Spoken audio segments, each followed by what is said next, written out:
Bonjour, nous revoilà encore afin de continuer d'étudier la parole. Aujourd'hui, nous verrons la puissance d'Élie. Quelle est cette puissance? Juste avant, prions. Notre Seigneur et notre Dieu, nous voici à nouveau en ta présence pour te louer, te bénir, te psalmodier et garder nos yeux sur toi, le chef et le consommateur de notre foi. Alors que nous nous apprêtons à ouvrir le livre, nous ne saurions le faire sans la présence du Consolateur, le Saint-Esprit, qui seul nous conduit dans la connaissance de la parole. Merci une fois de plus, nous t'en prions. Au nom de Jésus et pour ta gloire éternelle. Amen. Rappelle-toi, nous avons vu ensemble hier dans Luc 1, versets 16 et 17, et je m'en vais lire ces deux versets pour continuer. Il ramènera plusieurs des fils d'Israël au Seigneur leur Dieu. À travers ce verset, nous sommes en mesure, fondés à dire que plusieurs personnes ont laissé l'Évangile, ont laissé la parole, sont retournées dans le monde. Et le message de Jean consistait à ramener ces personnes au Seigneur.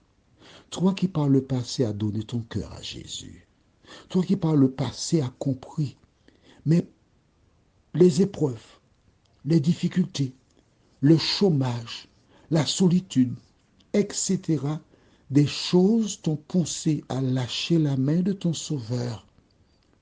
Mais ton Sauveur te dit de revenir à lui. Verset 17. Il marchera devant Dieu avec l'esprit et la puissance d'Élie pour ramener les cœurs des pères vers les enfants et les rebelles à la sagesse des justes, afin de préparer au Seigneur un peuple bien disposé. Qu'est-ce que cela veut dire? La puissance d'Élie. Qui était Élie? Un prophète que Dieu avait envoyé vers Akab, qui avait épousé Jézabel, et cette femme païenne avait détourné le cœur de cet homme de Dieu vers les idoles, Baal. Elle avait emmené ses prophètes et le peuple d'Israël, le peuple d'où devait naître le Messie, s'est trouvé dans le paganisme, dans l'idolâtrie. Dieu envoya Élie pour informer qu'il n'y aurait donc plus de pluie ni de rosée jusqu'à ce que Dieu le dise. Oh, ils se sont moqués de lui. Ah, c'est chose impossible, ça. Mais quelques semaines plus tard, point de pluie. Moi, Anné, à ce moment, s'est rendu compte de la véracité des propos du prophète de l'Éternel. Que faire? Le roi Akab fit chercher partout Élie pour le mettre à mort. Mais Dieu avait protégé son serviteur. Il n'avait pas peur. Toi aussi, quand tu te lèves pour la vérité, tu rencontreras l'opposition, des personnes qui voudront te combattre. Mais à partir du moment où tu as la conviction que ce que tu fais, c'est la vérité, fonce. Ne regarde pas en arrière. Élie a foncé. Et 3 ans plus tard, Dieu lui dit, retourne vers Akab. Il retourne, ils échangent et Akab lui dit que c'est lui qui est responsable des malheurs en Israël. Et il dit, mais non frère, c'est pas moi, c'est toi-même, oui. Vois-tu, les coupables ont toujours l'habitude d'accuser les innocents. Écoute ça bien, mais lis ta Bible. Si tu lisais ta Bible, quand une personne vient te raconter quelque chose, tu entends la personne, tu n'as pas besoin d'entendre l'autre version pour savoir qui est dans le vrai. Parce que celle qui est dans l'erreur, elle va te dire des choses, elle va parler, va parler, va parler, va parler.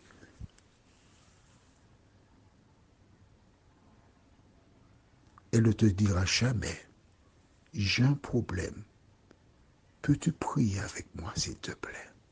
Voici la différence. Voici la différence. Voici toute la différence. Alors Élie proposa à Akab de rencontrer les prophètes de Baal sur la montagne, le mont Carmel, avec le peuple. Et en préambule, il déclara au peuple, oui, allons lire cela. Ce n'est pas dans la référence, mais on va lire cela. Au verset 21, 1 roi 18, verset 21 et suivant.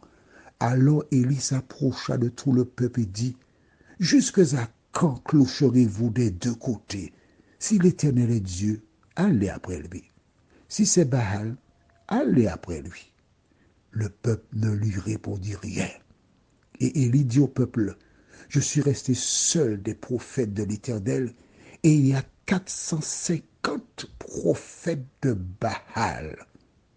Que l'on donne 2 taureaux, qui choisissent pour eux l'un des taureaux, qui le coupent par morceaux, et qui le placent sur le bois, sans y mettre le feu, et moi je préparerai l'autre taureau, et je le placerai sur le bois, sans y mettre le feu. Puis invoquez le nom de votre Dieu, et moi, j'invoquerai le nom de l'Éternel, le Dieu qui répondra par le feu, c'est celui-là qui sera Dieu. Et tout le peuple répondit en disant, c'est bien. Oh, ça me fait mal, ça me fait mal. Un peuple qui était esclave en Égypte, que l'Éternel délivra après avoir infligé 10 plaies aux Égyptiens. Un peuple qui a traversé la mer Rouge. Un peuple qui a traversé le Jourdain. Un peuple qui vit les murailles de Jéricho s'écrouler. Un peuple qui mangea la manne pendant 40 années. Et ce peuple a oublié son histoire. C'est comme toi. Tu as passé d'excellentes, de magnifiques périodes avec l'Éternel. Puis tu as flanché, tu es tombé. Et tu ne sais plus où est l'Éternel. Tu ne sais plus ce qu'est la vérité. Mais la bonne nouvelle que j'ai pour toi, c'est que le peuple était dans l'ignorance. Mais l'Éternel ne l'a jamais abandonné. Il a envoyé Élie. Aujourd'hui, l'Éternel t'envoie Jean-Claude pour te dire de revenir à lui. Maintenant, lisons les versets 25 à 39. Élie dit au prophète de Baal, choisissez pour vous l'un des taureaux. Préparez-le, les premiers, car vous êtes les plus nombreux, et invoquez le nom de votre Dieu, mais ne mettez pas le feu. Et ils prirent le taureau qu'on leur donna, et le préparèrent, et ils invoquèrent le nom de Baal depuis le matin jusqu'à midi, en disant, Baal, réponds-nous. Mais il n'y eut ni voix, ni réponse. Et ils sautaient devant l'autel qu'ils avaient fait à midi. Élie se moqua d'eux et dit, crie à haute voix, puisqu'il est Dieu. Ah, il pense à quelque chose, ou il est occupé, ou il est en voyage. Peut-être qu'il dort, et il se réveillera. Là, Élie n'aurait pas dû faire ça, se moquer d'eux. D'accord? Je ne le juge pas, mais je dis ce que la Bible dit. Heureux l'homme qui ne s'assied pas en compagnie des moqueurs. Mais si, c'est marqué dans la Bible. Mais si, va lire. Va lire Somme 1er, verset 1. On continue. Il cria à haute voix et ils se firent selon leur coutume des incisions avec des épées, avec des lances, jusqu'à ce que le sang coulât sur eux. Oh, lorsque midi fut passé, ils prophétisèrent jusqu'au moment de la présentation de l'offrande. Mais il n'y eut ni voix, ni réponse, ni signe d'attention. Et il dit alors à tout le peuple, approchez-vous de moi. S'il dit approchez-vous, c'est parce qu'ils étaient près des prophètes de Baal, près des 450. Et il était tout seul, à part. Il dit approchez-vous de moi.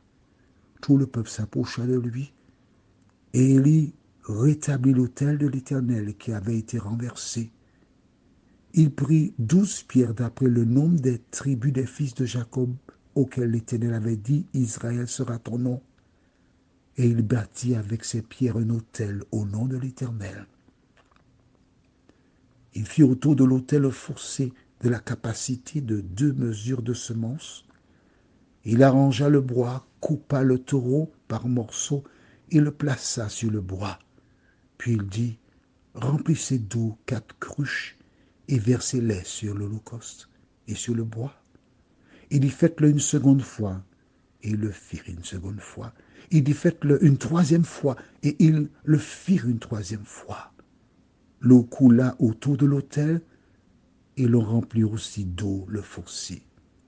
Au moment de la présentation de l'offrande, Élie le prophète s'avança et dit, Éternel Dieu d'Abraham, d'Isaac et d'Israël, que l'on sache aujourd'hui que tu es Dieu en Israël, que je suis ton serviteur et que j'ai fait toutes ces choses par ta parole. Réponds-moi, Éternel, réponds-moi, afin que ce peuple reconnaisse que c'est toi, Éternel, qui est Dieu, et que c'est toi qui ramène leur cœur. Et le feu de l'Éternel tomba, et il consuma l'holocauste, le bois, les pierres et la terre. Il absorba l'eau qui était dans le fossé. Quand tout le peuple vit cela, ils tombèrent sur leur visage et dirent, c'est l'Éternel qui est Dieu, c'est l'Éternel qui est Dieu. Quelle tristesse! Il fallait qu'ils voient ce miracle-là pour reconnaître que c'est l'Éternel qui est Dieu. Et toi, es-tu comme ce peuple, attendant un miracle et vivant loin de Dieu? Allons dans Malachie chapitre 4. Malachie chapitre 4, versets 5 et 6. Le dernier livre de l'Ancien Testament déclare, « Voici, je vous enverrai Élie, le prophète, avant que le jour de l'Éternel arrive, ce jour grand et redoutable.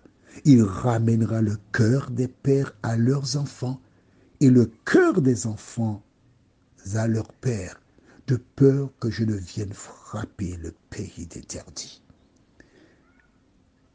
Le prophète Malachie a reçu cette confidence de Dieu. Il a été chargé de dire que Dieu enverra Élie le prophète. Mais ce n'est pas Élie l'homme, mais c'est le message d'Élie. Quel était le message d'Élie? Permettre au peuple qui était près des Baals, des idoles, à laisser les idoles pour venir servir le Dieu véritable. C'était ça le message d'Élie. Jean-Baptiste, son message était « repentez-vous ». C'est le même message. Se repentir, c'est laisser le paganisme, l'idolâtrie pour s'attacher à Dieu. Le message que Jean-Claude te donne, c'est le même que celui de Jean-Baptiste. Pourquoi? Parce que Jésus revient. Alors, que fais-tu? Prions. Notre Seigneur et notre Dieu, merci. Merci pour la parole. Merci parce que nous comprenons pourquoi Jean-Baptiste est venu au monde. Sa venue était seulement pour préparer un peuple afin de recevoir Jésus de Nazareth. Seigneur, alors que tout s'écroule autour de nous, le même message qui a été donné à Jean-Baptiste, tu l'as donné à Jean-Claude pour moi.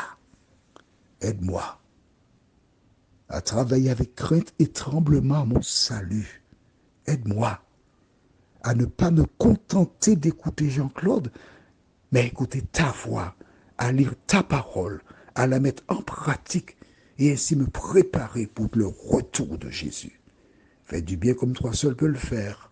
Nous t'avons prié au nom de Jésus pour ta gloire éternelle. Amen. Je te souhaite une bonne journée sous le regard de Dieu.